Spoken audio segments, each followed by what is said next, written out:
ready, Jonesy? You ready, D Brown? Let's go. Can you put your phone on mute? I already did it.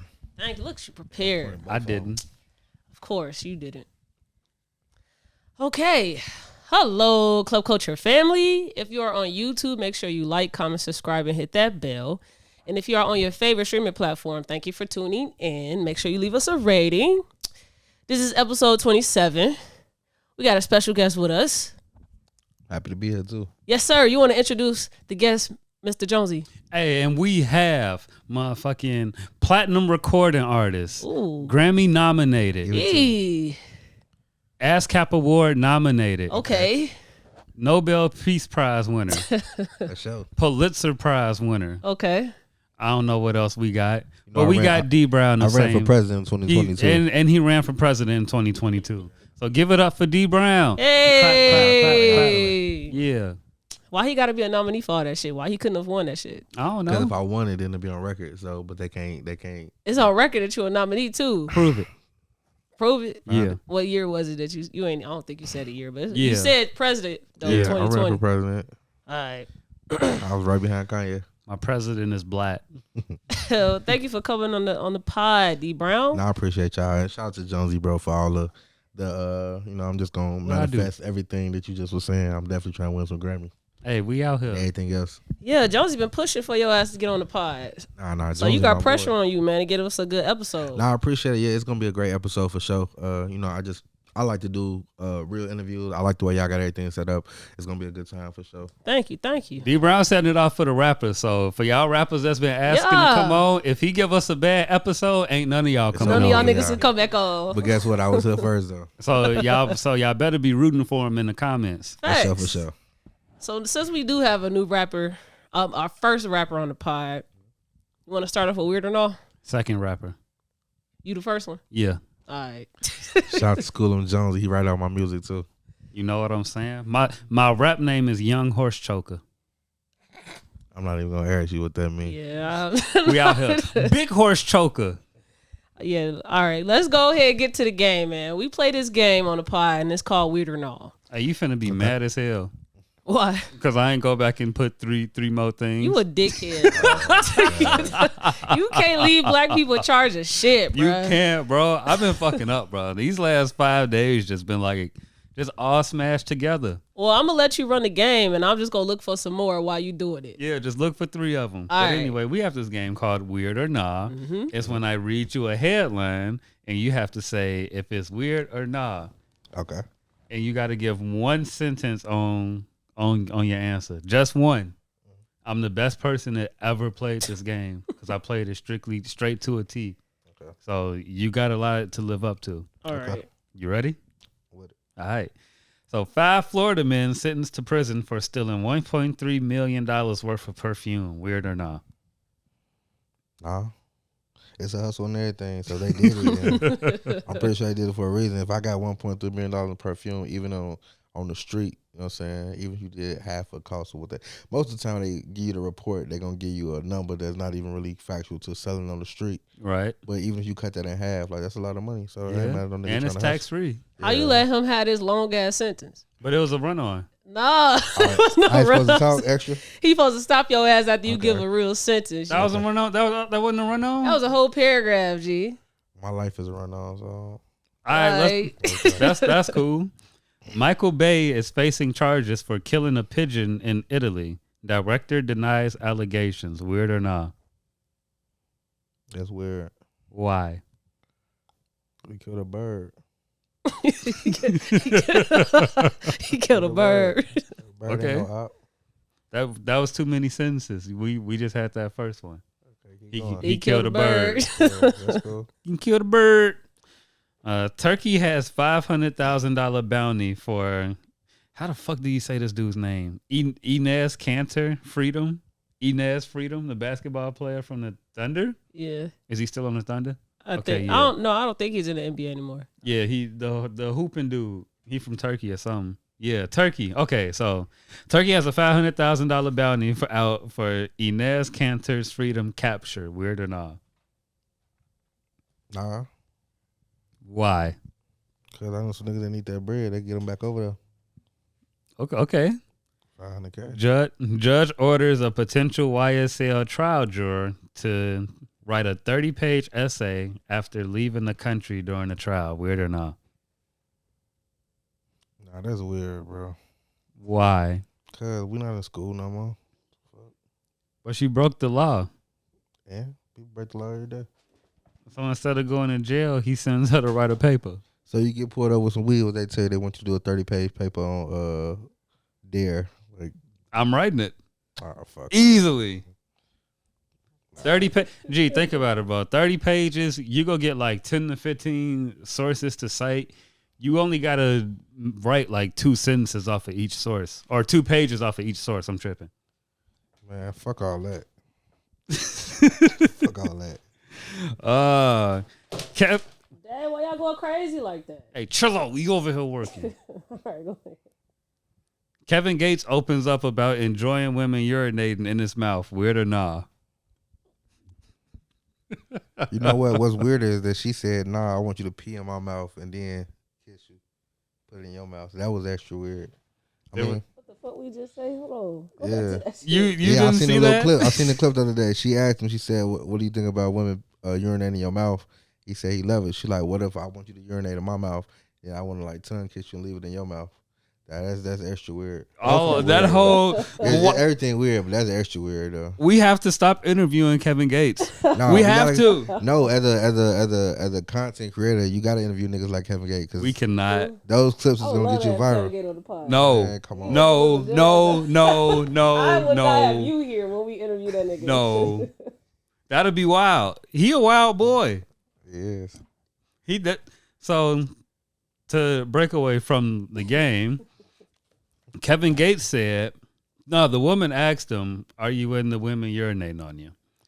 And he said, yeah, I'm with all of that. A woman urinated in the cup when we was in the car and passed it to me and I drink it. And I'm like, why? Like, gee, there's a small, very small, melt in your mouth, not in your hand size that understands the urination fetish that people may have. Like, I get it, bro. But when you take a cup of someone's urine and drink it, that's different. That's different. So he said he did that, and then the headline is shorty as him doing it with a girl. Yes. I ain't had no pussy that good yet to make you want to do no shit like that. I ain't gonna hold you up. Like even if that you gotta be a different tier of pussy. What if she a squirt and it just gets on you? That's different. That's what I'm saying. So it's no, it's basically pee. Like if you want to get peed on, cool, bro. I'ma think you weird, but cool. But when you drink it, no, bro, that's different. That is totally different. Man, you gonna discriminate against a man's beverage? Yes.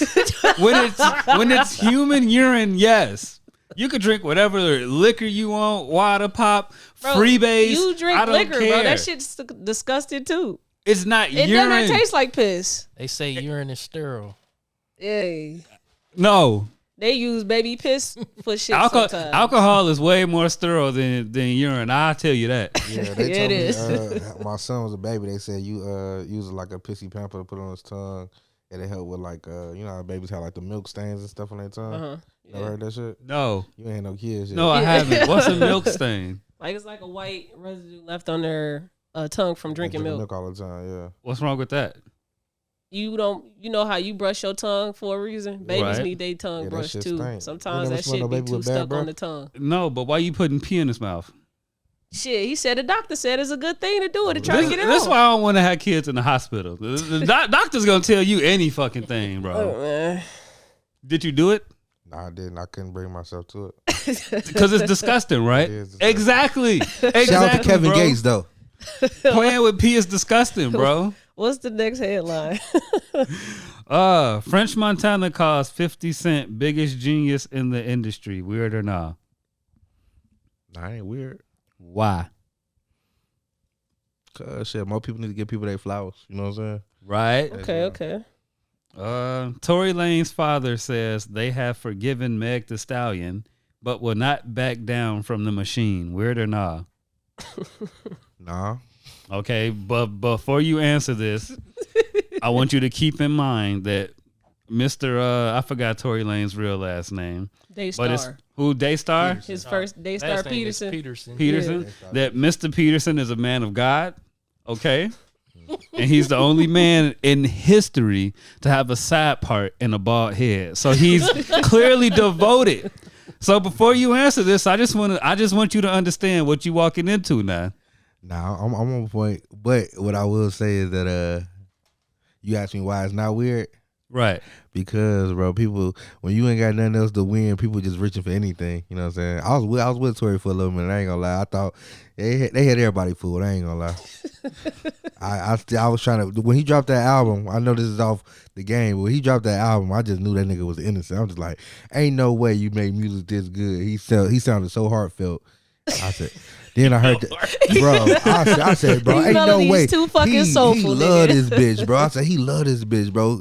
The album was so crazy. I said, bro, he put his heart. He ain't shoot that girl. Then I heard the phone call. I said, this nigga did that. Surprise.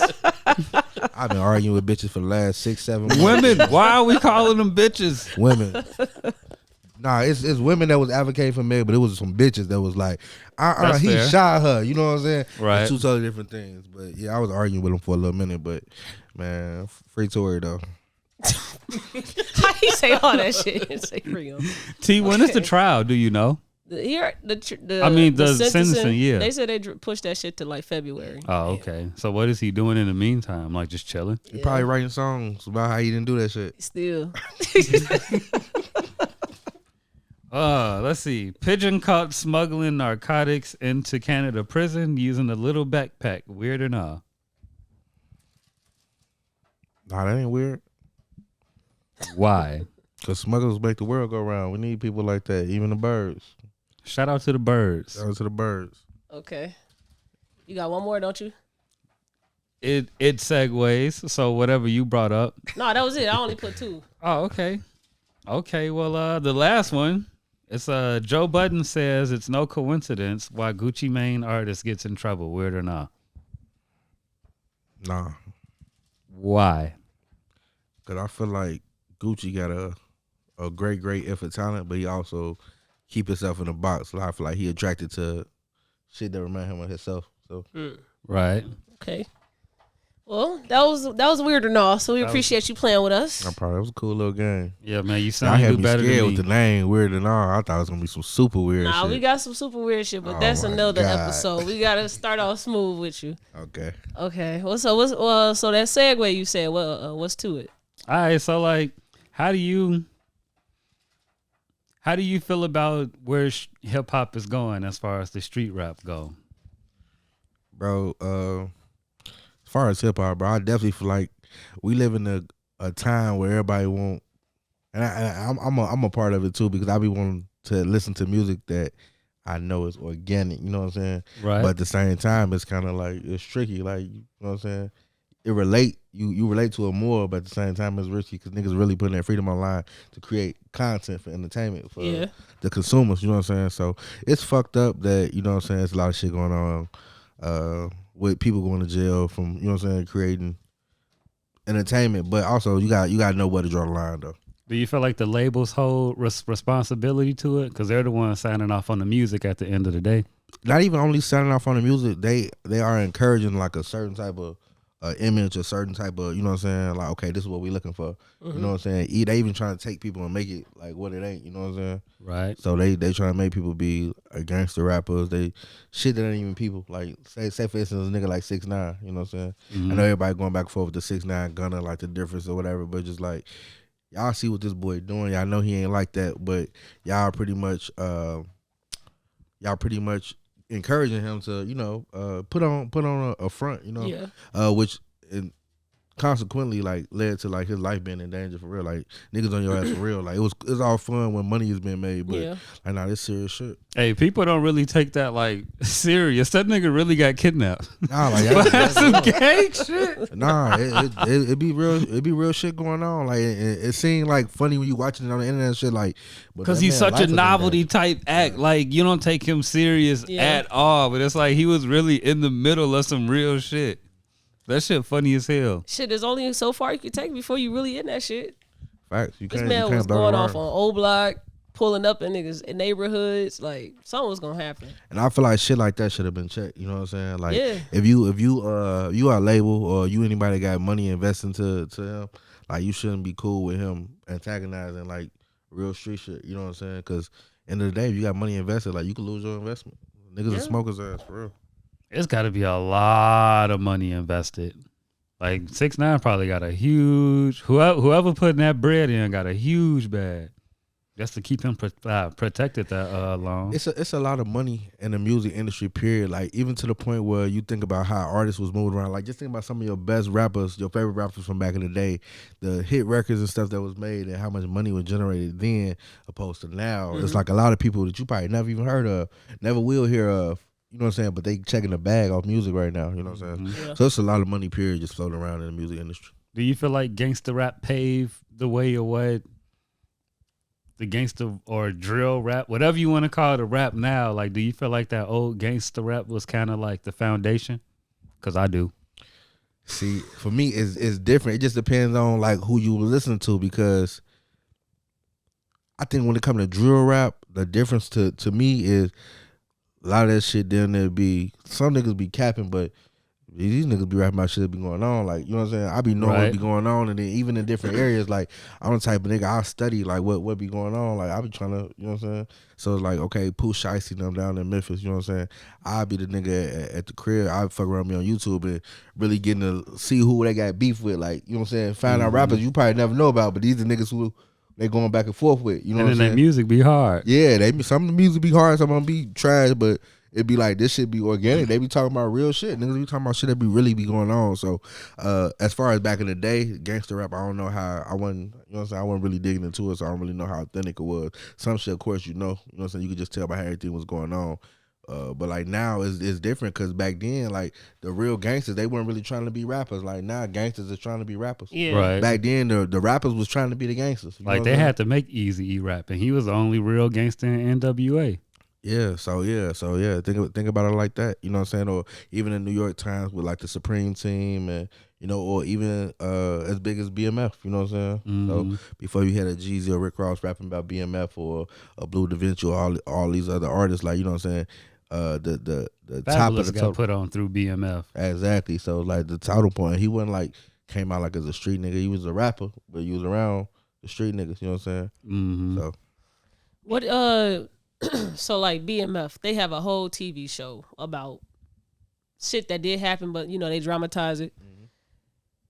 How can you like say like, oh, the people that's rapping and they really live the life and they saying it in their music, how can they like how can you give them like some, oh man, they shouldn't get locked up for it?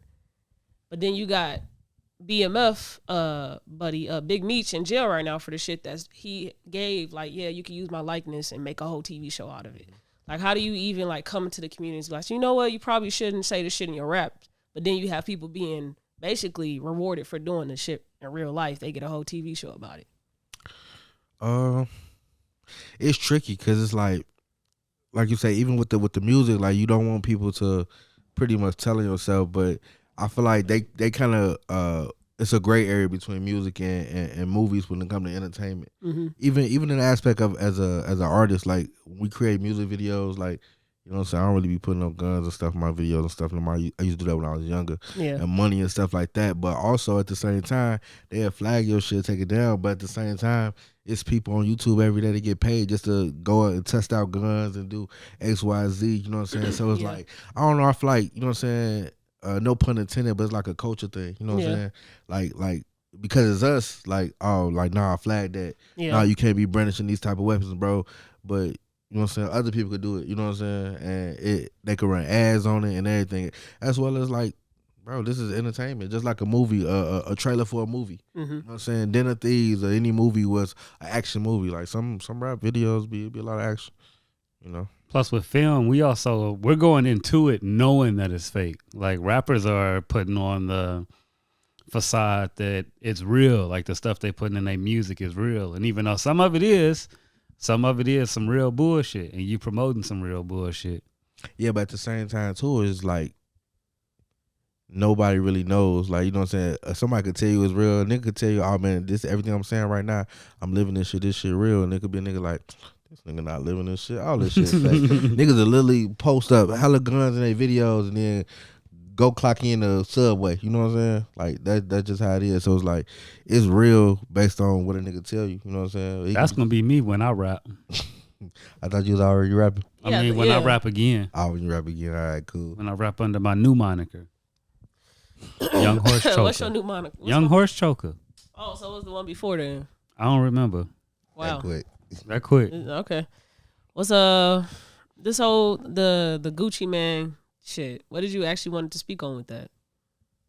You talking to me? Yeah. Oh, that was pretty much it. Oh, okay. You put it in the notes. I'm like, this nigga got some. Talk about gangster drill rap and how gangster rap.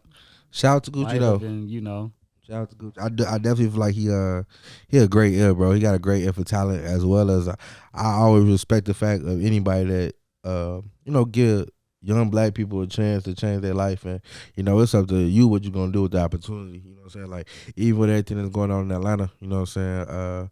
I look at a nigga like Lil Baby, you know what I'm saying? He understood the assignment. Like you get in here, make some money, bro, change your life. You know what I'm saying? Change your life, change people's lives around you, and not just get niggas money. Like create opportunity. Like we finna start businesses. Like you know what I'm saying? Like what you like to do? Like how can we make this work? Like we ain't just out here trying to like run a niggas gonna talk about it in the song. It's entertainment. But if you know a nigga like Lil Baby, like man, niggas not like even in an aspect like that, bro. These niggas don't really be living like how they be rapping. They ain't living like that no more.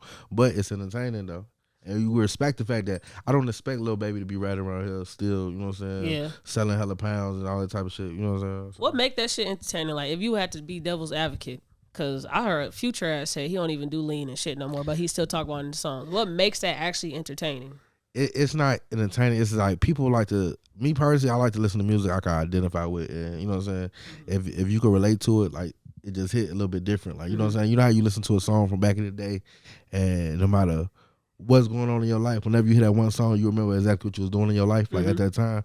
So people can relate to certain shit, you know what I'm saying? And even with that Future thing, I think sometimes people just say shit for the internet. He say people just say shit, you know what I'm saying? Like sometimes you got people around you telling you like, hey man, just go say this and see what happens. Yeah, well, hey, say you don't do this no more, it's bad for the brand or whatever case may be. And nigga just like, all right, bet I'm gonna say it, and then still pull up to the interview with a cup in my hand, you know what I'm saying? So but it don't really be in the time. I think people just identify with it. Like music is subjective. It's like if you can relate to some shit, like even when in the aspect of love songs, like people who are like love junkies, like women who love, niggas who love. That's like a lot of love music, you know, because it's in their heart. Like I feel that's crazy because I feel like R&B used to be like a real number one genre, like in the 80s, and then you get to now and it's R&B's dead. Like that's the shit that niggas say when it's there. It's just not popularized and put in front of us like rap is. So I like a lot of people can identify with love, but not many people can identify with what goes behind actually doing drills.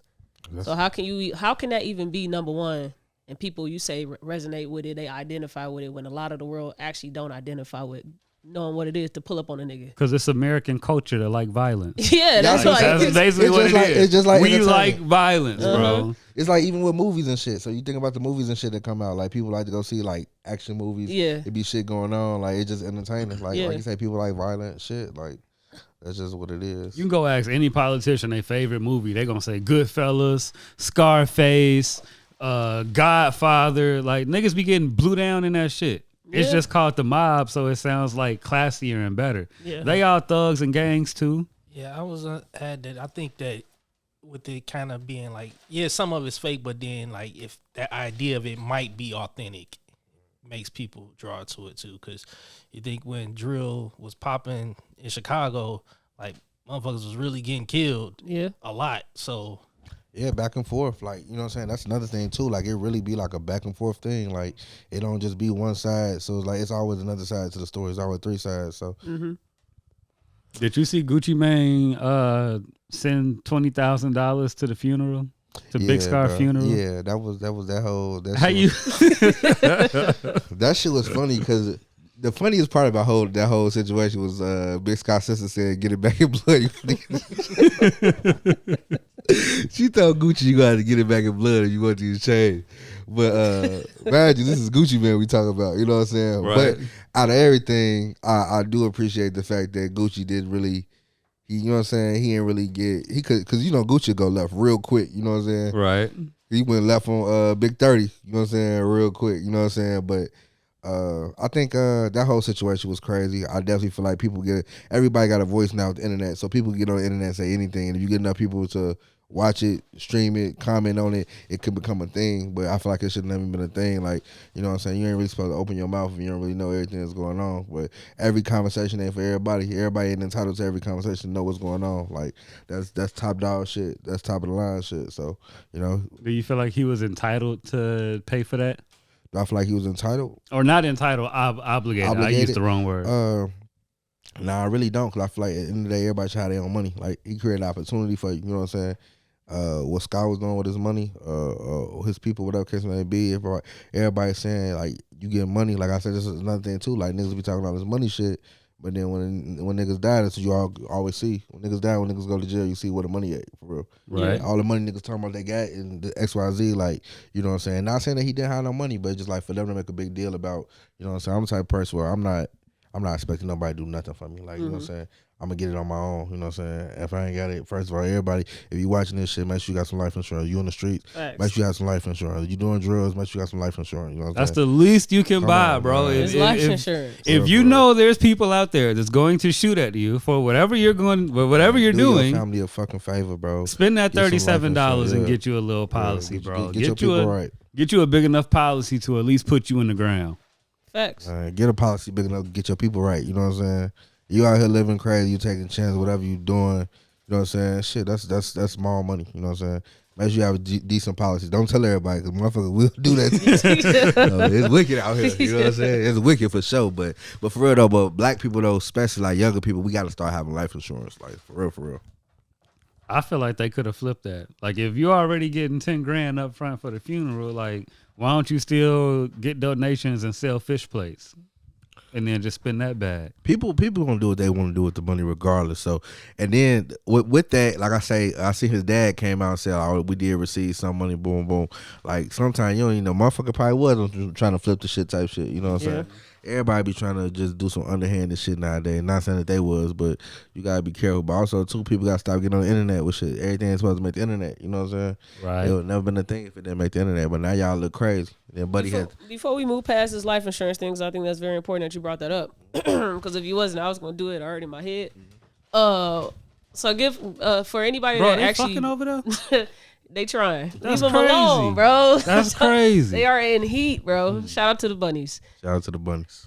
What would you suggest to somebody if they was listening to you and wanted to know more about life insurance, and they wanted to say, like, I don't know who to trust to take care of my proceedings if I pass away, because you got to put beneficiaries there. You can't do it without one. So what would you say to get around that? Messy shit over life insurance. Yeah. So you got to think about it like this. Whenever somebody died, it always becomes the messiest situation ever, whether it be people fighting over left belongings or anything like that, money or whatever, vehicles, jewelry, all that shit. It's always a big thing. But my advice to anybody that's like inquiring or they want to know that they shit is in well taken care of, like everything is straight.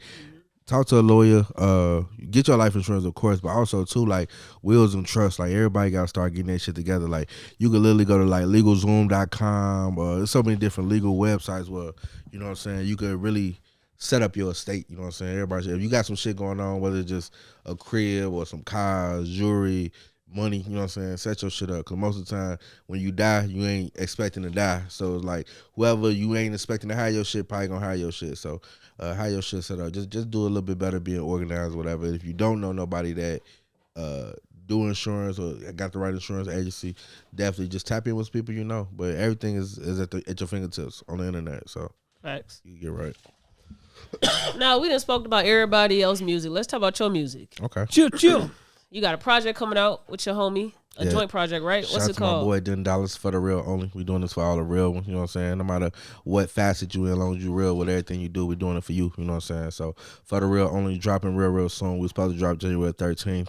We had a couple issues with some clearances or whatever. I know everybody been wondering, people been hitting me. It kind of dropped, but it didn't drop. I was just finna say, because I was listening to it this weekend. I'm like, yeah, bro, people been hitting me all week. That's why I really ain't been on the internet, bro. I've been low, but we just been getting some shit together, bro. Making sure everybody got, you know what I'm saying, they credits on the project, all the producers, all the artists, you know what I'm saying. Shout out to AK from the Way. Hey. He on the project. Jonesy producing on there, Roque producing on there.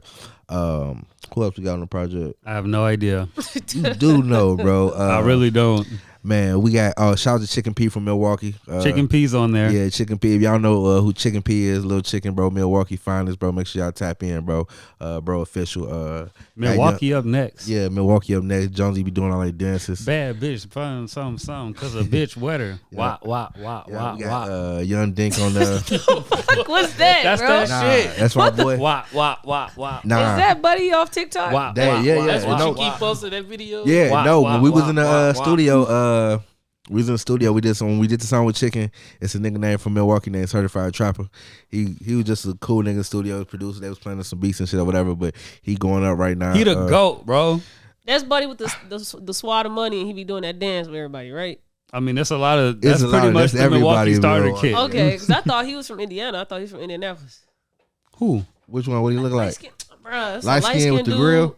That's probably Dave. And he Yeah, got, I'm pretty sure That's you my thinking boy about Dave. Dave. locks, right? Who? He got locks, right? Oh no, Nah, ain't him- Dave. I'm Dave ain't gonna got no find locks. him while y'all talking. That's probably Certified Trapper. I'm sure. Light skin with the locks. Is that the same dude that dropped out? He got his eagle on. Yes. Nah, Stoner Steve. That's That's what Jonesy's I'm favorite Stoner artist. Steve. That's my nigga, bro. That's Jonesy's favorite Hey, artist. we gotta lock in, Steve. Hey, Stoner Steve. Red, put that together, Yeah, man. put Jonesy that want together. to work with Red. Steve, My bro. cousin know him too. We was talking about him on Thanksgiving. Man, put that together, bro. So Yeah, your dreams put can this come together, true. bro. I fuck with my nigga Stoner Steve. But we fuck with Milwaukee though, so we definitely tapped in out there. We fuck with Chicken P.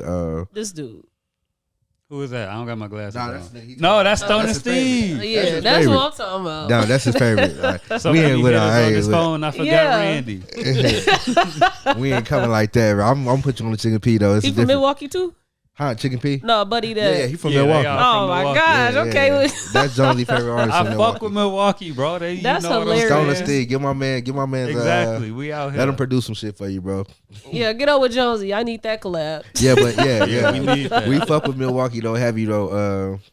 Yeah, we got a bunch of dope. Shout out to Killer Cam. That's Dallas' little brother. He on the Cam album. is on the album. Yeah, That's Cam right. on the He album. on there twice, I think. Shout out to my boy Hot Tech. He produced the joint I got with Mo 3. He on the album. He produced on there. Man, it's so much, bro. Please, What's the project called? for the real only. For the So World for the Only. real only, yeah. 14 tracks. We got a nice mix of, you know what I'm saying, everything. We did something for the ladies. We did a lot of shit for the streets. We did a lot of shit for the hip hop heads. Like, we really rapping on there. Like, we really talking. Before we leave, I'm going to play you some shit. So, for sure, so you kind of get a little bit more familiar. Yeah, I'm gonna with play a me little as an something at the end of the video. Whatever bet, song you that'll want to work. highlight, I got you. Bet. Shit. Why did you name it that? Actually, the album came about. It was a song, which is actually the intro.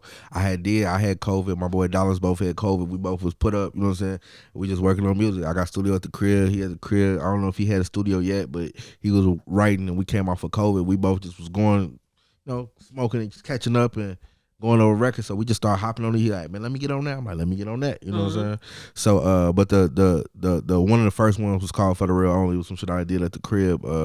I really just I do no hooking into it. I just rapped on that bitch, and then he came on that motherfucker and just added his touch, and then I don't know, it just set the tone. It just sounded right. For the real only. See how important it is to keep the same producers with you the Now, majority of the way. yeah, now we fuck with a lot of the same producers. Like, I was just looking at my discography, and I'm like, damn, I've been fucking with you for a minute. I've been fucking with High Tech for a minute. I just started fucking with Cam, Dollar's little brother. But and then, you know, we've been building with Roque as well. You know what I'm saying? Dollar's already got a lot of shit with Roque. Me and Roque, we've been dealing with each other for a couple years, but not as far as the producing side, but he been mixing a lot of my shit. So Speaking of producers, you gonna get me together, man. I need some producers. I need R&B producers. You know, in the region, this nigga be capping. We can't trust him. my hottest R&B shit come from him. I got some. Bro, I be trying to get I stuff got from him. some He heat. always act like he ain't really got it. He don't really know what he I don't doing. really, you know. Nah, I ain't gonna lie. When it comes to the R&B joints, though, he definitely like my go-to. I got some real solid R&B records that's finna come out. You know what I'm saying? I really was like on some Money Bag Yo type shit. Okay, you know gotta what show I'm me that. Yeah, I'm an I got R&B some. girl. I got some shit like that. She got hit that What's Meant to Be. The joint with the Usher sample. It ain't super R&B, but You know what Oh I'm saying? yeah, I forgot about that one. Yeah, that. Can we just drop that? I don't care about clearing it. I'm down there trying to drop next one. Drop that next one. Yeah, I every really game. don't care about clearing it. Yeah. So put me on the game. Y'all got to clear a Usher sample. Mm-hmm. Y'all don't have a big label machine to just go do it for y'all. So Mm-hmm. how do you go about doing it as an indie artist? You can go through DMG. Who runs that? The vice president of Epic, I think, Mm-hmm. runs that.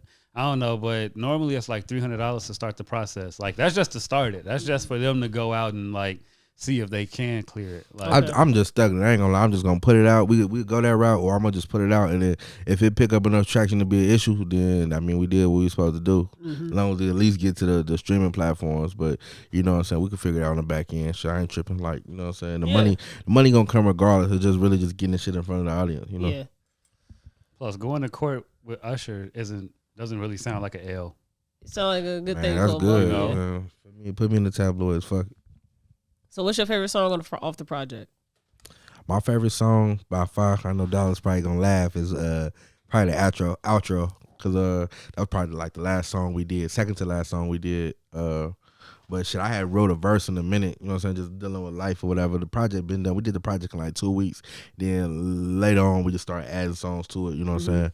But the outro, it was definitely more heartfelt. It was a lot of real shit going on. So, you know, just kind of having a space to vent, you know what I'm saying, about shit that was going on. So, the outro probably definitely my favorite.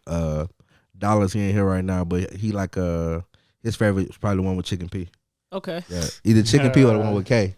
The joint with K 'cause we crazy fuck too. with Milwaukee. So did And they get Jonesy their produced real both of Milwaukee those. flair to it when they got on it? Oh, Chicken P, yeah. Jonesy produced that, and it's like it's got a nice little Milwaukee bounce to it. But Okay. we went on no dance and shit Yeah, though. man, we could have got Starter Steve on that. So like, you did know? y'all already have in mind that y'all wanted to get somebody from Milwaukee to do it, or it just came organically like that?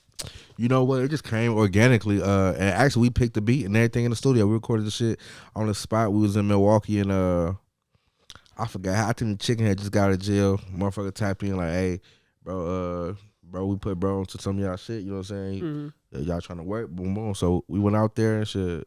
We locked in the studio. We created everything from scratch, like in the studio, or whatever. I just was going through beats on my phone and shit. And that beat was made from scratch. Yeah, I was All going right, through shout out, Jonesy, the That producer. beat breakdown coming soon too. Okay, yeah, break it down for sure. Yeah, out here.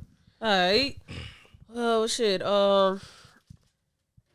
Why do you feel the need to have to put out a project? Like not a project, but like would you call this an album? Yeah, I mean, I call it an album project, same thing to me. I just feel like I like to hear music in like a full body of work. You know what I'm saying?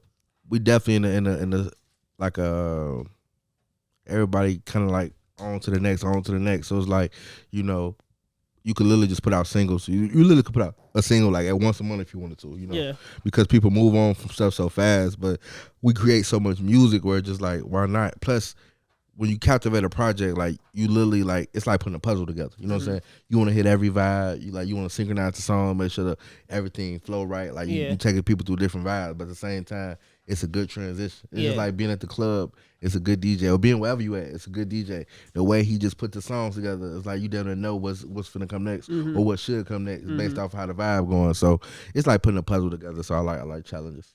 What's your process to like start a project? Like, let's say you in project mode. What's your first step before you get to the end result? All right, I'm ready to drop it to everybody. When you like actually getting ready to write, pick beats. What's your process? It never really be like I just record, like, you know what I'm saying? So I record the music, whatever vibe I'm in at the moment, and then like I said, we just record so much was like we go through later on and kind of like put the vibes together. We kind of you know, create folders and okay, cool, this kind of fit this vibe, you know what I'm saying? Yeah. I got a project down there with all sample songs on it, like, you know what I'm saying? Jonesy produced like a lot of, I like old school samples, so you know, it's kind of like a Detroit thing too. We got a lot of music, man, a lot of music, and it's time for everything to start coming out. So that's what we get in position for this year, is really start putting out the content, you know what I'm saying, and really pushing it how we supposed to. I got one more question before I hand it off to Jonesy. Okay. When do you see the importance of music videos in today's time? Like, do you think music videos are important to still keep doing? That's a great question, because I really love doing music videos, but I know people that always ask me like, yeah, why y'all be shooting a music video? Do people still watch music videos? Yeah. And I be feeling like I do. So yeah, Yeah. I don't really watch a lot of real TV. I only really watch YouTube. You know what I'm Yeah. saying? I'm not super big on sports. I don't really watch like a lot of TV. Like I watch a lot of YouTube. So I watch like a lot of videos. I watch a lot of documentaries. I watch like a lot of like people just talk podcasts and shit like that. So, but yeah, I do feel like it's essential because everything visual. Catch people's attention more. Even with just putting the music out right now. If you doing if you're gonna just put a song out, you at least gotta have a visualize. People want to see something moving. You know what I'm saying? Yeah. That's just going off data and statistics. You know what I'm saying? So I definitely feel like it's essential to keep putting music videos out, but you also gotta be creative. Like don't just do the same thing. Like entertain the people. People want to see entertainment. Plus it's kind of like a mini movie sometimes. You know what I'm saying? So. What are your plans for after releasing the album officially? Like, how are you going to go about marketing and promoting it? Well, you know, we put our schedule together. We definitely finna start moving around. Definitely want to hit Atlanta. Gotta hit Houston again. Just moving around. I like to move around. So, you know, travel more, meet new people. And people out of town always be so receptive, you know what I'm saying? When they meet us and they see us out grinding and hustling and, you know what I'm saying, really doing our thing, going to these different clubs and going to these different studios and just making an impact. So really just get the show back on the road, you know what I'm saying, to moving around again. So what you be doing in the meantime, in between time, when you're not recording, making or listening to beats, writing? Yeah, who is D Brown outside of the music? Yeah, what you be on? Outside of the music, I'm a father, entrepreneur, you know, I'm heavy into real estate, so anybody looking to sell a crib or buy a crib, you could definitely hit me first. Yeah, hit Jonesy first. Hit me first. I don't even want to give people my number like there that we for go. real. But yeah, hit Jonesy for sure. You interested in buying the crib for sure. That's what we on right now. We into real estate. I bought my first crib in 2016. I bought like 2 more in 2020. And then like now, like even then I just was buying a crib because I was, you know what I'm saying, I just knew like just invest your bread into something whenever I had extra bread or whatever. But like then the market got crazy where it was just like, man, like niggas was making, I watch niggas down there run up, you know what I'm saying, half a ticket off real estate. So you know, but that's what I'm on right now, real estate. I got a marketing company, Jonesy definitely key asset to me. You He know, helped come me. Get y'all shirts designed and printed, graphic design, logos, everything top quality, you know what I'm saying, logos, flyers, trying to get into producing podcasts. So like you're a part of Crescendo. Yeah, I'm the owner. Oh, okay. I didn't know that. All right. Surprise. Yeah. So Crescendo, I started Crescendo last year. We had the studio. I had 2 different locations last year. First one didn't work out. Then we got another one that didn't work out. So now I just want to buy a building. So that's what I'm on right now.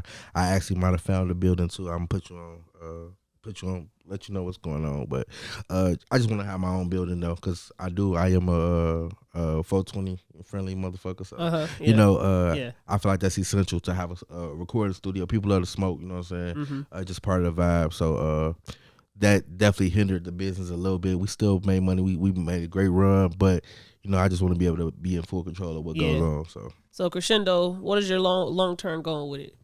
Where do you think you're gonna see it in a year from now? A year from now, man, I really just want to be like the cornerstone for making everybody's shit look better. Like the studio is cool. I definitely got great engineers on my team, but as far as like the marketing, I got the eye for how shit's supposed to look, like design and shit. Like that shirt, you know what I'm saying? I ain't gonna lie, bro. It really it popped, like, you know what I'm saying? So just designing shit, you know what I'm saying? Designing flyers, helping brands build. I've been doing a lot of work for like a lot of restaurants. JJ, shout out JJ, shout out to all the black-owned businesses too that's been dealing with me. Shout out to King's Wings and things. Hey, shout out Uncle Pigs, man. Shout out to Uncle Pigs. He was one of the first. Yeah, he was one of the first that gave me a chance. I just pulled up on him because his Facebook video had went viral or whatever. I just pulled up, let him know like that's dope what you're doing. You know what I'm saying? He had a controversial post. But I'm like, I can show you how to really like market your shit. So he trusted my vision and we started cooking up a bunch of different stuff. I redesigned their whole lobby and everything. So shit like that. So when you say you redesign, like you the one that did the branding and figuring it out and actually made the assets. So I don't actually do graphic. I do a little graphic design but I got a graphic designer on the team. So it's like I just go through.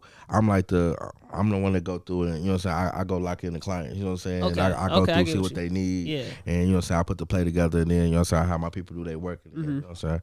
I present it to the client. So, but I always had a vision of how we want to do it. You know what I'm saying? I got one of my real estate clients. I just got him 3 deals today off of. He bought 3 cribs off of. I did his yard sign, designed him some yard signs or whatever.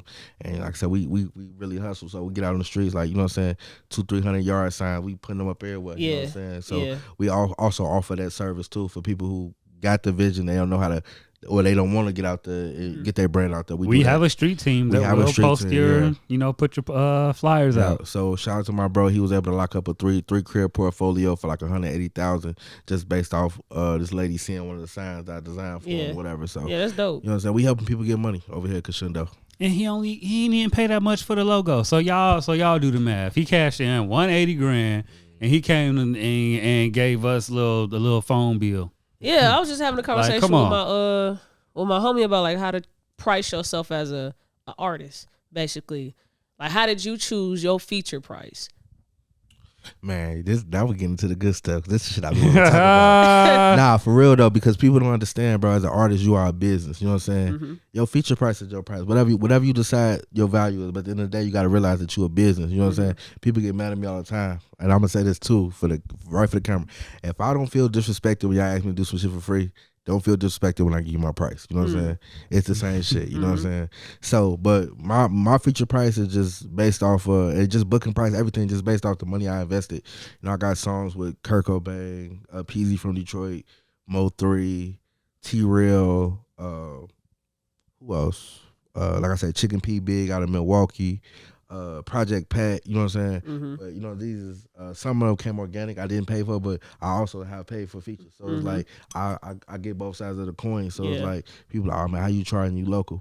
DJs charge niggas to spin their records. Yeah. The club promoters charge niggas to get on stage. Goddamn graphic designers gonna charge. The photographers gonna charge. They all local too. So how come I can't get my bag? Yeah. I damn near invest more money than all these people do. So why am I not entitled to a return on my investment? Facts.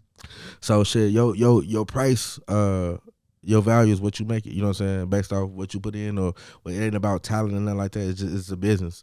I'm not gonna open a restaurant and get all the burgers away for free, get all the chicken away for free. So if I'm doing this shit as a business, you know what I'm saying, we really collecting checks. I'm not finna just be out here working for free. And if you want to buy followers, go buy somebody's features, so then you can have organic people from somebody else's fan base watch your music. Exactly. And even when you do go get those features, you know what I'm saying, the whole goal of getting a feature to me is to leverage that person's they fan base. So even which I still got work to do, because it's still, even with the Project Pat song, it's been out for a couple of years, but I always feel like if I target people in Memphis, especially his fan base, you know what I'm saying, I can always grow my fan base because I got a song with him, and the song hard too. And Jonesy produced that as well. Hey. Shit, so if a bigger artist came to you and said, "Hey, I want to feature you on a song," are you gonna charge them? Like what's the decision? It ain't even always about the money. Even if it's not a big artist, like everybody don't pay for features. Mm-hmm. Like I see the value in what people got going on. So if you working like how I'm working, or you got some shit going on, like, you know what I'm saying, it ain't always about money. Mm-hmm. Like the price sometimes just be so I don't waste my time. You know what I'm saying? As well as I'm a creative, I could easily keep that verse for myself. You know what I'm saying? But whether it be a big artist or a small artist, this artist I work with that, you know, I won't charge them, but at the same time, I see they invest in themselves. Mm-hmm. I know when I do the song with them, it's gonna come out. We gonna shoot the video for it. Mm-hmm. They gonna push it. They people gonna support it, and you know, I'm gonna get some type of, you know what I'm saying, something from it. You know what I'm saying, opposed to somebody who just want to do a song with me for their ego or just to let their homies listen to it or some shit like that. Yeah. You know, so. Now, when you were building Crescendo, how did you choose your prices for that? Because graphic design is totally different, like. So what graphic design is, like, first I was like, you know, I'm just a businessman. So originally I was just paying per order. I kind of got like a wholesale pricing on everything, but I just worked out a deal with my graphic designer where, you know, so I just pay him monthly. You know what I'm saying? He'll bill to me. You know what I'm saying? And he do whatever I need him to do all month. You know what I'm saying? So I was able to leverage that type of contract, and I could pretty much put my own value on my pricing. So yeah. That just reminded me. Let me go see if he did my what's the name. I think I did see your name in the job form for something. Yeah, I just got the phone with him on my way here. I gotta definitely lock in more. So for sure, if y'all need graphic design for y'all business or as a brand, y'all need logos for y'all podcast. We do like a lot of podcast logos and everything else, whatever. Come deal with us for sure. We're going to get you right, as well as we're going to do it in a reasonable amount of time, and we ain't busting nobody head. But you're going to look great, though, for sure. Yeah, come support a black-owned business. Come support a black-owned business. Black-owned, black-funded, black-built, black-occupied, black-consumed. For sure. Okay. Black everything. All right, so our theme for season Black 2 T-shirts. Okay. Shut the hell up. Our theme for season 2 is healing through your inner child, right? So we wanted to tap in with you to see, what is your story? What are things from your childhood that has followed you into your adulthood?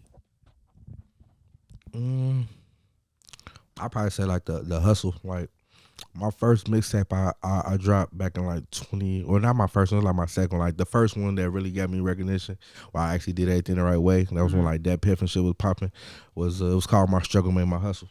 So got that shit tatted too.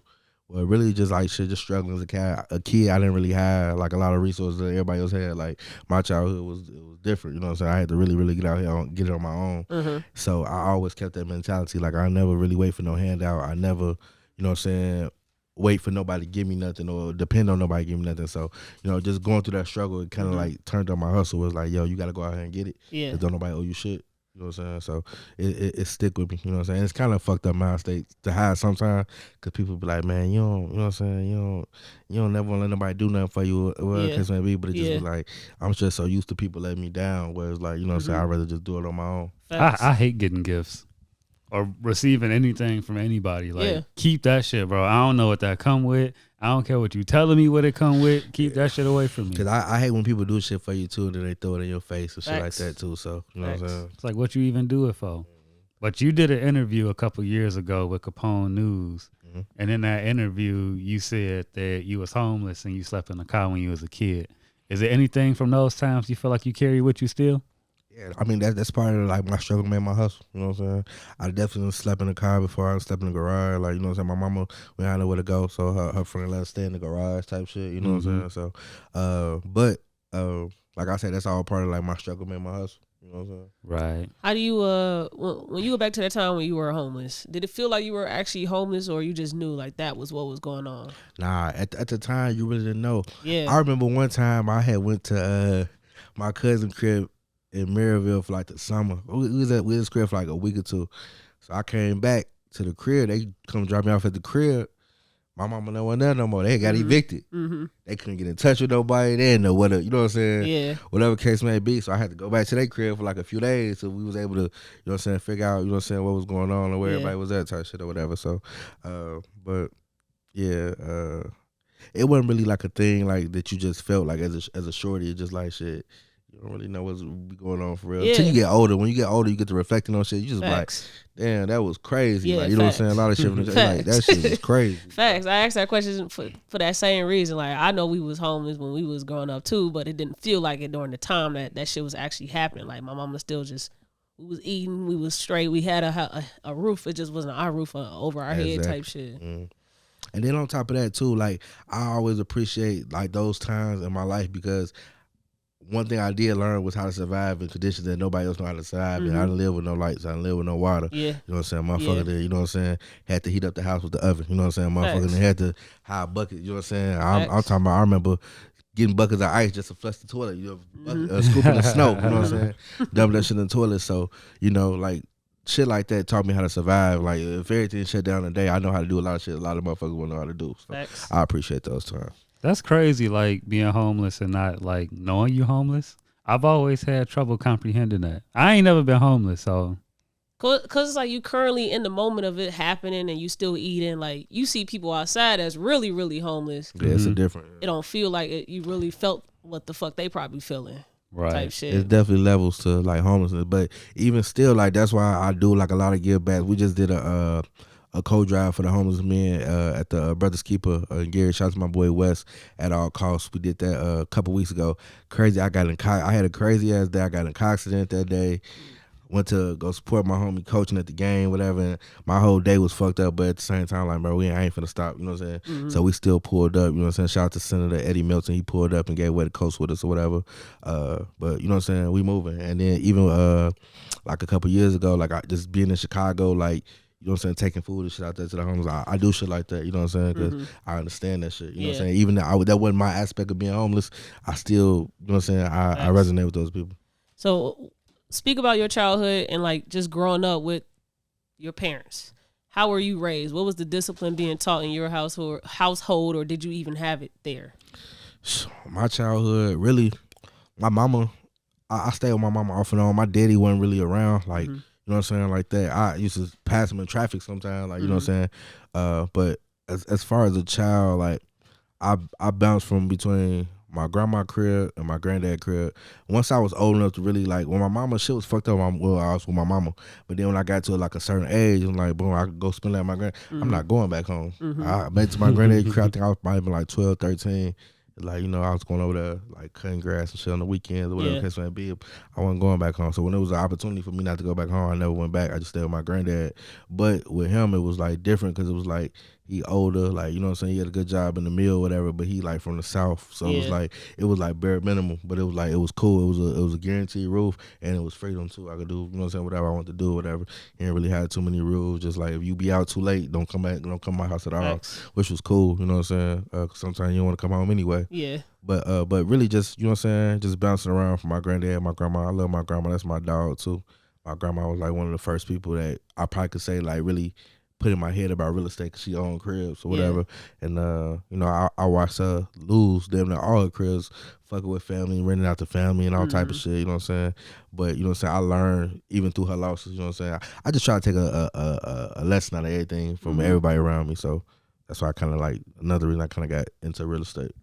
That's crazy growing up with somebody like in that generation that owned real estate, like, because that was unheard of. My grandma never had a job, neither. My grandma was a hustler. That's crazy. My grandma was a hustler. It's crazy because, like, when you get older and you don't really be knowing, like, you a kid, you don't know shit. Then I get older and I find out my grandma was, like, my uncle was the man.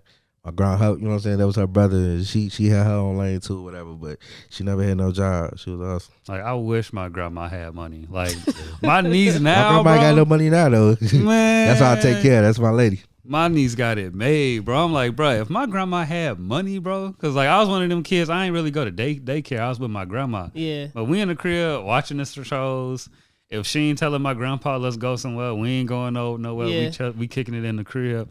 Man, my niece be coming to the grandma's house, going to the mall, going so to she had Sky money now, Zone. but she didn't have it when you was young.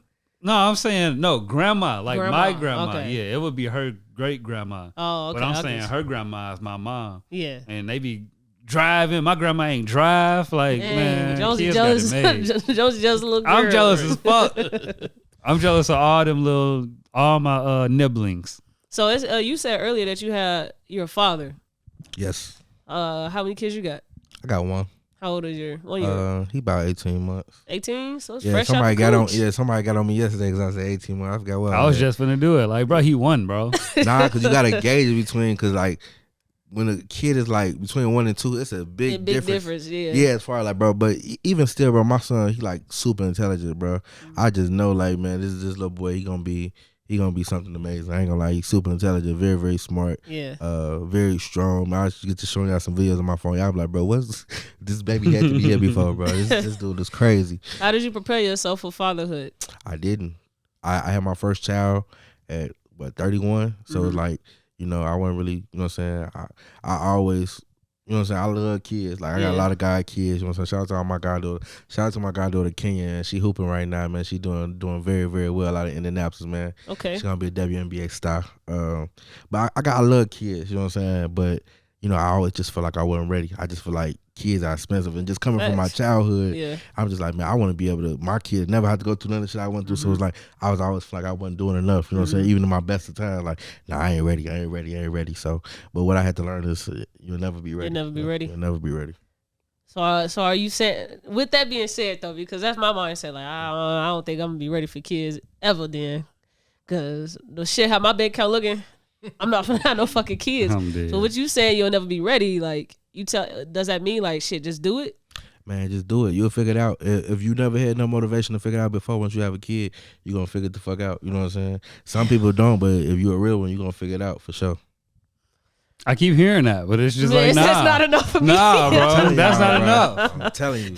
Nah. That's why I go so hard. I already was already was going hard in life. Period. Like I said, I always said my struggle made my hustle, but like now I got a different type of hustle because it's like I got somebody else that if they can't depend on nobody else, they can depend on me. So that's like, tough because that is a lot of people what they say after they had their kid. Like, so my kid pushed me harder to go harder. I'm like, why do we need to bring some big ass responsibility for us to already know that we should have a work ethic? But it don't even be that though, and it's beautiful things that you experience like just with a kid. Shit, like everything be different. Like you know what I'm saying. I drive different now with my son in the car. Like everything. It's shit. It's places I would never thought I would even think about going. It's like I need to take my son there. You know what I'm saying? Yeah. Movies and shit. I just watched this movie the other day. It's probably been out for some years called Bad Guys. It's a cartoon movie or whatever. That shit, but it's pretty dope. Got you learning all the songs and shit. Yeah. You a Coco Melon dad? Nah, we don't do the Coco Melon at my crib. I don't even know what none of these shows even sound like. Nah, we don't do the Coco Melon at my crib. No Encanto? I don't know what that is. Neither. Moana. He just naming off shit he done heard. Nah, my son like Boss Baby. You know what I'm saying? He gonna be a real boss. Okay. Bro, I call a nigga right now. I say, he go like, Boss Baby? You know the song. As soon as shit come on, get the damn Boss Baby. Get the dancing and shit. Like, that's his shit. Okay, so since you say you didn't have a father really in your life, how did like not having a father, did that scare you when you found out you were having a son, right? You got a son?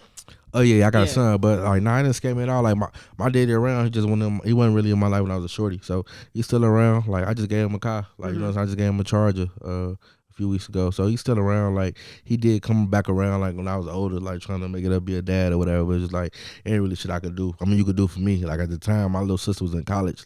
I got younger sister, younger brother, both of them college graduates. Both of them got their master's degrees. But you know what I'm saying, when they was in college, like it was on me. I never went to college, never wanted to go to college. So I was like, you know, just trying to make sure they were straight. Are you the oldest? Yeah, I'm the oldest. Yeah. So you know, so it definitely was like I had already been in the father role for a while. So, but when he did come back around, I was always just saying like, you know what I'm saying, whatever you could. He was like, man, anything you need, like whatever you could do for her to take it off. You know what I'm saying, take that weight off my shoulder. Yeah, and that'd be cool. So it was like when she was in college, you help out a little here and there, or whatever. But nah, when it came to being a father to my son, it wasn't really no. Of course, like I say, it was scary, of course, but I didn't feel like I couldn't do the job. You know what I'm saying? I look at like all the God kids I got, shit. I took care of enough kids right now, shit. I'm gonna be straight. Kids gonna take care of me for sure when they get older. Yeah. I've been looking out for a long time. When you think about like what is a man, right? Your own definition. What did you look towards or for to figure that out for yourself without having that in the household with you? I don't know. Like my granddad was like, he was definitely like the idea of a man for me, but it was like I couldn't get with everything. Like, you know what I'm saying? I like my granddad, I watched him work every day. You know what I'm saying? Like he got up every morning at 5 a.m, go to the steel mill, get off around like 3 or 4, whatever case may be, whatever. So he definitely instilled that work ethic in me, as well as he showed me the value of money. So my granddaddy, like I say, I started off cutting grass and shit when I was a shorty. That's how I made money on the weekend or whatever, you know. He made me realize the value of money. Also, get out here and work for yourself, you know. But that's what I looked at as a man. But at the same time, I just couldn't work for nobody. I always had this entrepreneur mindset. Like I don't really want to. I don't care if I gotta go open up a motherfucking hot dog cart downtown Chicago, whatever. Like I just want to own my own shit. Like I don't want to work for nobody for real. So do you think? Because everything you done spoke on had to do a lot about money. What is deep brown that has nothing to do with music and money? Hey, hold on. When you used to see your dad in traffic, like, what did you? How did you used to like pass him? Like, was it just you know? Nah, I was a kid at the time, so he's like, you be in college on that was your bitch ass daddy, or some shit like that. You know, like I knew what the collar like, knew what the tail lights and shit look like. That's funny. Yeah, my daddy would be right in the kitchen. I go visit his mama, so my grandma. Same with if I go to my grandma's crib, he was staying in the basement. He'll be in the kitchen and they ridicule me like, you need to fix this relationship with your father. Mind you, I'm 12. You need to fix this with your father. He in the kitchen just letting them go off on me. I'm just like, yeah, now my dad definitely stayed with my grandma once upon a time, so I used to go that every time to see him, and all the conversations was always weird, you know what I'm saying? Yeah. But I stayed at my grandma's house a lot. Like my grandma, like that's my dog for sure. So like shit, she was the first person to really like let me like keep a car, like you know what I'm saying. Our grandma used to have this Ford Contour with the spinners on it. I used to be pulling up my hole with the spinners, with the AutoZone spinners back in the day. That was like my 8th grade, 9th grade year, so shit like that. I'm pulling up with the AutoZone spinners on the whip, but shit, I was rolling though. Shit. How that conversation go with when your dad tried to come back into your life now that you're older? How was that conversation? Did you ask him questions like why weren't you there? Nah, you know what's crazy too? It never really was that, but at the same time, me and my sister was just talking like just period, like we don't really be knowing like our parents' story. Like I don't know if y'all ever like really hit those stories. Like what made you like what made your life take the route? You know what I'm saying? You could have that conversation with them like when you was a kid, but like I'm grown now, you grown, like shit. Tell me your life story. Like a lot of times people don't really know their parents' life story. Yeah. Like where all you live, like who all you dated, or how did you get to this point in your life? You know what I'm saying? Where all you done worked at, or the friends you done had, or whatever case may be, or whatever. Or how did you get so close with these people, whatever case may be. So I never had that conversation, but I think it's definitely healthy for people to definitely have a grown up conversation with their parents, like not child to parent, but like adult to adult. Like tell me your life story. Yeah, I love to hear my dad's life story and my mom. What will stop you from asking them?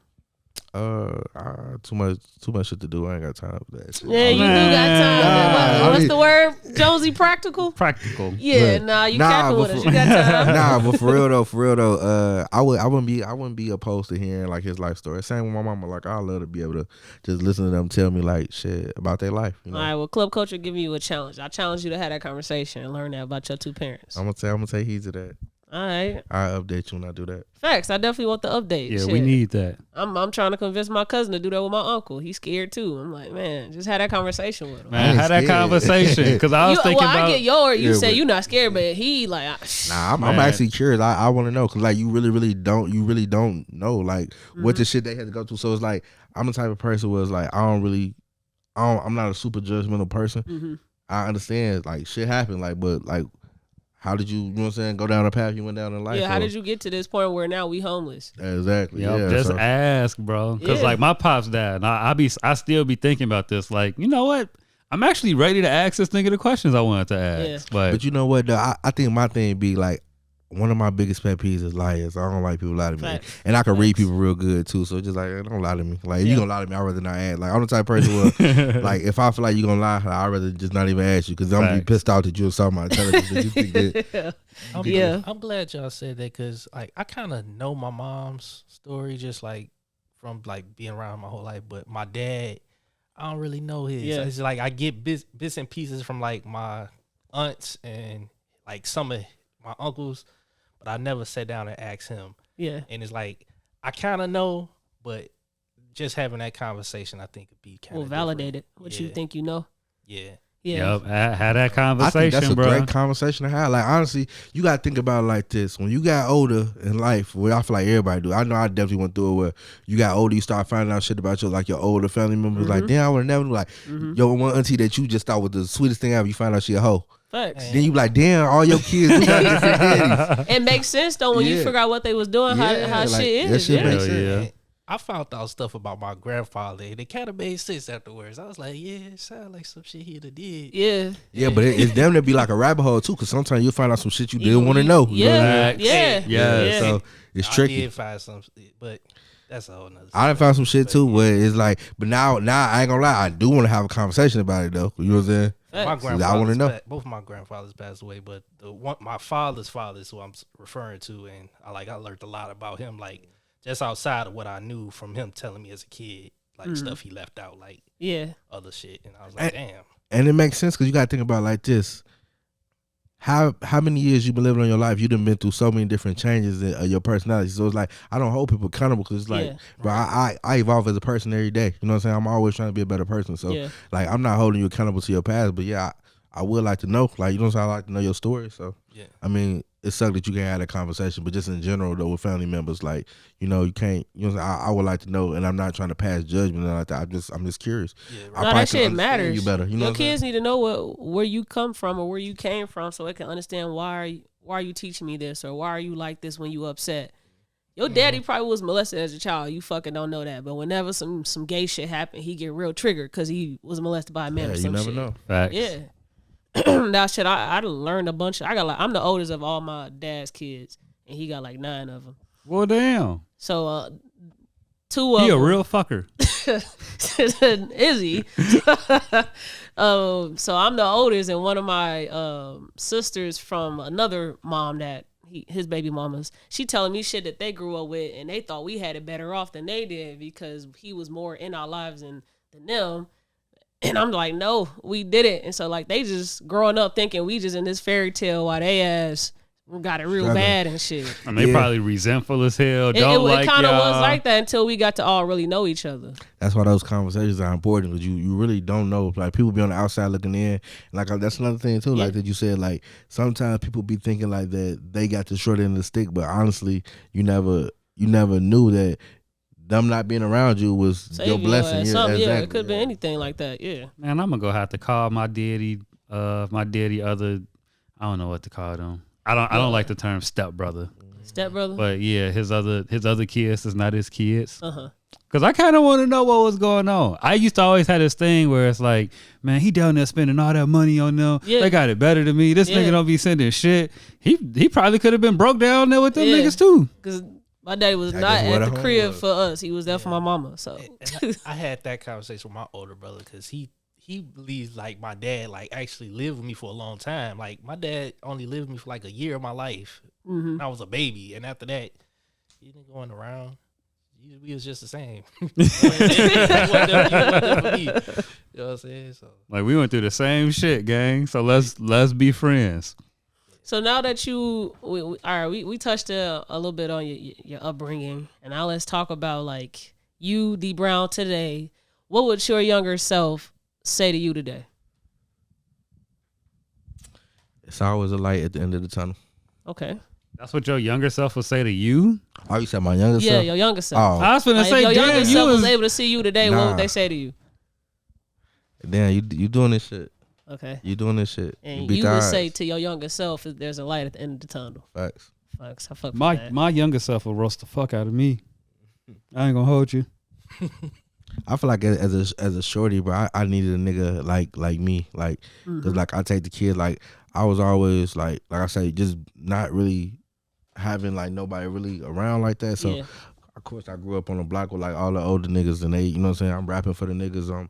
I was at a basketball, you know what I'm saying, shit like that. You know what I'm saying, doing whatever they asked me to do. Hey, run to the store, do this, do that. But like I say, even with them, I watched a lot of niggas get money on my grandma block, 10th and bigger. That's a legendary block in my hood. But I watched what everybody was doing wrong. So like I say, I seen a lot of niggas get money, but I seen a lot of niggas not have money today. Niggas I watch, the big cars, everything, whatever. And I was always, I took to that shit, you know what I'm saying? Just growing up without whatever. But as I got older, like, you know what I'm saying, I realized what niggas wasn't doing right was investing their money and shit the right way. So, you know. So, real estate, investing your money. When did you start getting into real estate? Like I said, I bought my first crib in 2016, but like actually taking real estate like super serious, it's been I probably say like the last year I really been locked in. I helped my guy develop a real estate course and mentorship, whatever. We went down to Invest Fest. We was getting ready for Invest Fest. Shout out to Ernie Leisure. We went down to Invest Fest. Wall Street Trapper, Steve Harvey, DJ Envy, Rick Ross, Dame Dash. I'm watching all these people speak, and you know, I met a lot of dope people out there. It was just a great time, bro. It was like a big ass pop up shop all weekend, as well as it was some great speaking engagements or whatever. But just helping him develop that real estate course on behalf of Crescendo, because I was doing the marketing shit, and you know, he reached out like, okay, I need to do the XYZ, whatever. So it went from me designing stuff for him to actually helping him build that course and that mentorship or whatever. In the process, I was learning so much because, like I said, I had already bought properties just off of, you know what I'm saying, owning some shit. Like, okay, cool, let me tuck this to the side, you know what I'm saying? But building that course with him, I learned so much about investing, how to get funding, stop using my own money, because I was using my own money, bro. You know what I'm saying? You end up 30, 40, 50 bands down out your own pocket, but I learned the easier way. So, you know what I'm saying? That's what we're doing. We're trying to teach people how to invest in real estate, especially our people, how to invest in real estate, whether you got a lot of money or a little bit of money. You know what I'm saying? It's always a way to invest. It's different realms of real estate. So you can teach me how to get funding for my house? Yeah, I can. Okay. Yeah, we could do that. Yeah, we're going to have to do that. I need to have a conversation too then. Yeah, deal with me. I do this shit for real. Like niggas be talking that real estate shit. Like, nah, like we really. I've been doing real estate shit all day before I got here. So Yeah, we when I out leave here. here, I gotta go have a meeting with Cal Allen, the commissioner. Shout out to Cal Allen. It's my dog, Lake County commissioner. But T, you ain't want to use us to print your T-shirts. Let me Bro, tell her. I print my T-shirts myself. nah, Let me I ain't gonna tell lie. her. Not Nah, to be all bro. in your business, but I see you got some shit going on. What you mean? You're the dope. I said, damn, you out Oh there. yeah, man, I'm so man. Yeah, you I'm, self-sufficient. I ain't new to Nah, this. I'm she- true I to like this. you. You remind me of my little cousin too. I want her to meet you, bro. Y'all remember, but she just ain't got the drive, the motivation, man. And she literally just pulled up on me yesterday for she went back to Minnesota. But y'all remind me so much alike, whatever. But I love her for her to get with somebody like you, because she's super talented, she's super creative, but she just ain't got no drive. So I been Yeah. trying to get on her, whatever. But I like what you got going on. I see that you own it. Like you. Thank you. Yeah, I ain't want to. figuring it out. I don't really be no, plugged. no. What the no, fuck you gotta no, say, G? No, she ain't want to get us to print the shirts, right? I'm like, all right, cool. To print the shirts, Or to do the whatever, right? it was to print the table runner. Well, we could have printed the shirts too. bro, Put a table runner no, too. I don't trust you to do shirts at all. Exactly, but this is my point. She's like, nah. She ain't gonna ask Crescendo to print the shirts. Bro, I she gonna literally can ask print 'em me myself. to print the shirts. Because I'm like, this is Jonesy outside of Crescendo that Yeah. I'm asking, not like Jonesy no, with Crescendo. no, dude, So you Jonesy want them to come outside up of to the spot Crescendo. and print 'em? No, he was here with us. We was prepping for a vendor event, and Yeah. I was whipping up some shirts for the team to wear real quick. Mm. I told him, all right, can you do this real quick? He like, I ain't good at it. I'm gonna teach you real quick. I taught him. This nigga burning shit back Oh, there. my God. I told her. I told her. I'm like, I am not good at this. I'm going to fuck this up. Nah, we definitely like I say, that's one of the joints. Yeah. Yeah, I like that. I like that. I like that. Thank Just you, watch bro. the damn podcast. Yeah, I told him next time we gonna come to y'all for like, I needed something quick. yeah. I know how it goes sometimes. Shit, I didn't have to cook up some shit in the moment. You know what I'm saying? Man, But I'm gonna it's shop got with me y'all out here for It's a some- good thing that you know though to go to the event and have some your Yeah. own shit on. You know what I'm saying? You gotta have your own shit. Branding is very, very important for people who don't know. Like as a brand or even as an artist, when y'all go to these shows or these event pop-up shops or whatever, and you ain't got nothing to get to the people, you ain't got no merch, you ain't got no flyer at least to leave with the people for them to follow you, a wristband or something. You gotta have something. You know They what gonna I'm get in the car and listen to Lil Baby. Yeah. They ain't Yeah. gonna. It ain't. They gonna forget about you as soon as they leave. saying? Have something to get to the people. Yeah, I ain't plug myself while y'all was talking because it ain't my time. But I'm a graphic designer. That's my thing outside of podcasting. Bet y'all want to check your shit out. Yeah, branding is like my focus. That's what I'm really big into is branding. Same with me. Yeah, we definitely Where have did you connect. get your background in marketing? It just self-taught, just going through life, or you went to music? school? Yeah, just music. Music. Just always studying. Like, you know what I'm saying? I'm just a nigga that like aesthetic. That I like shit to look good. You know what I'm saying? But just music. I learned so much marketing and music, and then when I opened the studio, I just felt like marketing kind of, because people always be trying to ask me how to do X, Y, Z. Like they be wanting the game on how I'm doing what I'm doing. Like, you know, so I'm like, shit, I'm just offer it as a service. And then Yeah. once I decided to offer it as a service, you know, I had to learn more. You know what I'm Yeah. saying? And Yeah. you know, shit just started coming to me.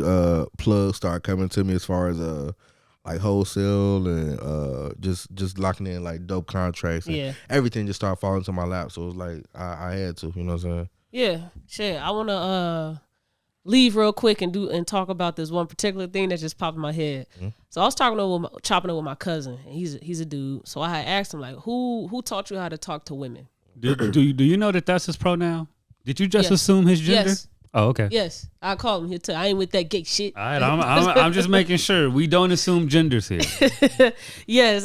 So I asked him, you know, who put you on the game with how to speak to women or just to get to know the other sex, right? And he said, shit, nobody really. I had men in my life, but nobody. Shit, if anything, you taught me how to talk to women. So I want to ask you, I got a funny story. without having you had your grandfather be that male figure in your life, but like who Definitely taught two you men how talking to talk to women? What is your perspective of the opposite sex? All of that. That's a tricky question. Ain't nobody never asked me no shit like that.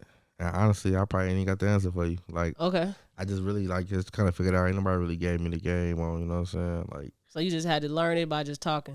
yeah, just figuring it learn, out. just figure it out. Like, you know what I'm saying? Just becoming more in tune with yourself. Like, even with me today, like, you know what I'm saying? Like, I don't like to play with women. I don't, You know what I'm saying? I don't have a lot of time to play with women. I understand women are very, very emotional creatures. So, like, you know, I don't even try to waste chicks' time. Like, for real, for real. Where'd that come from? Women are very emotional creatures. Is it because you truly believe that, or that's just something that sound good?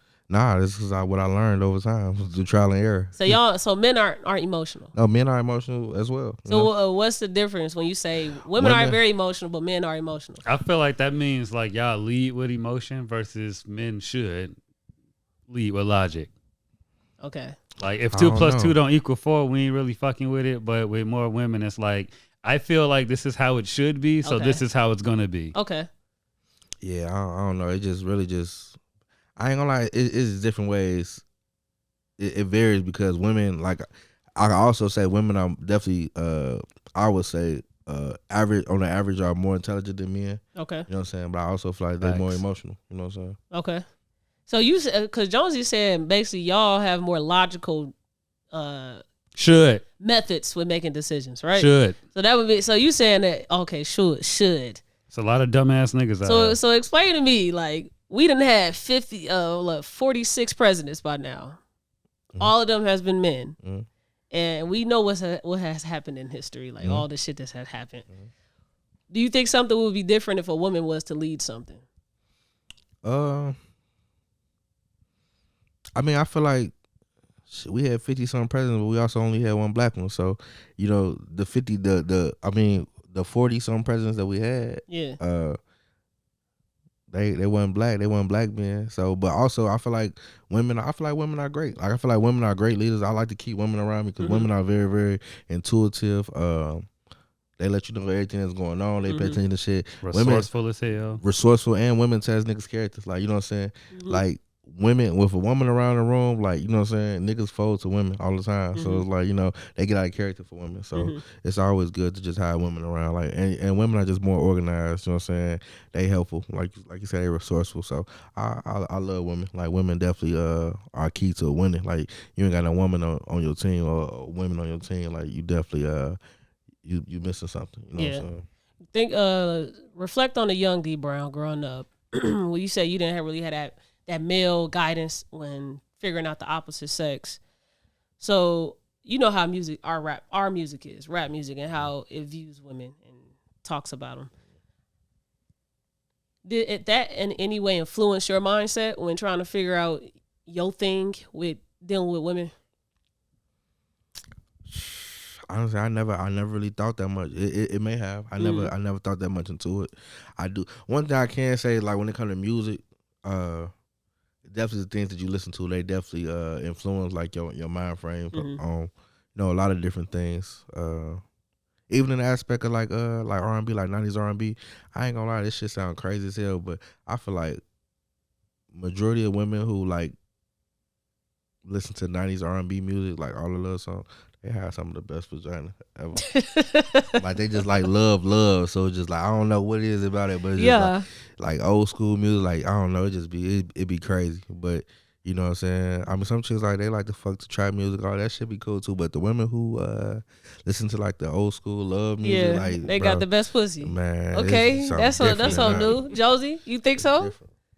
That R&B coochie? That R&B coochie that is 90s fire. R&B coochie, that though. 90s R&B coochie is fire. R&B coochie good too. Like, you know what I'm saying? You know what I'm saying? Motherfucker like the scissor and the, you know what I'm saying? I love Summer Walker, that toxic ass. You know what I'm saying? I be trying to fuck the trap music though. It's weird. Like, we could ride around bumping R&B shit, but I'm definitely, when we get up in the crib, it's Trapaholics mixtapes. Not for the weak hearted. Where'd you find this? Damn, Jonesy, where'd you find this? Like, yeah, that's bro. sick as hell. What if she come to your ass, you go to her crib and she already got that shit on? Then that's cool. I ain't against it. She got Dirk playing in the background. You gonna fuck the jerk at her crib, or you gonna look at her differently? Oh, you said fuck to Dirk? Yeah, like, she got that trap shit on. Oh, we in there. You better let them switches fast. Like, yeah, we definitely in there. So, what? A woman with bad feet come just like that. She like, damn, man. This nigga had a switch. This nigga had a switch. God damn. So y'all said earlier, a woman with bad feet a turn off, but a woman bumping trap music to fuck you is ladylike? I mean, I ain't looking for you to be ladylike in this moment. I ain't gonna lie, that's one place you ain't really looking for a woman to be ladylike. Yeah, don't be ladylike, bro. Hell no. Say, leave that shit. I don't like no cute dick sucker. No, bro. Like, we ain't doing that. All right, calm down, nigga. All right, do you want to drop some gems before we leave up out of there? Something we like to do is drop gems. So, something you want to leave us with? Man, invest y'all money. Keep loving on y'all people. You know what I'm saying? Ain't nothing promised. You know what I'm saying? Ain't no day promised. We living in crazy times. Take care of these kids for sure, man. Every day, try to make somebody feel good. You know what I'm saying? I don't care if you get the dough for somebody. You in the drive-through line, you got some little extra bread, take care of the people, cop behind you, anything. Just look out for somebody. Be there for somebody. When they call on you, they need you, just be there for them. All right. You get it back in return. Be there. Well, we appreciate you coming on the pod, man. Make sure you share when it's dropped. Put your peoples onto the pod. I appreciate it. What size shirt you wear? You a medium? Yeah. I'm gonna get you a shirt. Yeah. Make sure she Hey, get a shirt. we could share clothes. We could share clothes, not shoes though. Your feet too big. You got some fresh shit? Some fresh. You got some Da Vinci? Nah, I don't wear designer. You know what I was gonna say? Are you one of them? Nah, I ain't want. I get free with my own. I don't need that. That's shit what we to get me on free. too. All 2023. I'm really only just trying to wear like my own shit, my people shit. Yeah. Shout out to my boy Rodney Recycle Wealth. You know what I'm saying? I normally have on our shit right now. He got on the For the Real Only joint. I had on some of my shit early, but I changed clothes to come here though.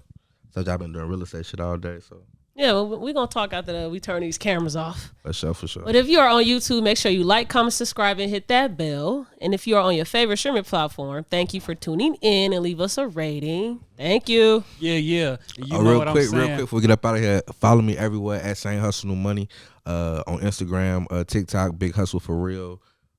Goddamn, just Google Saint Hustle New Money. The website should pop up. Find the website, you're gonna find everything you need to know. Fuck with us. Yeah, check the descriptions for all that. Free all the guys. Just watch the damn podcast.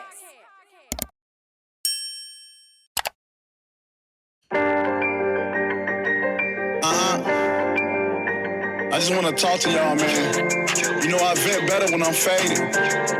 Hey, be a win hoes, we want to lay up on a nigga. Name Buzz, I got these niggas really.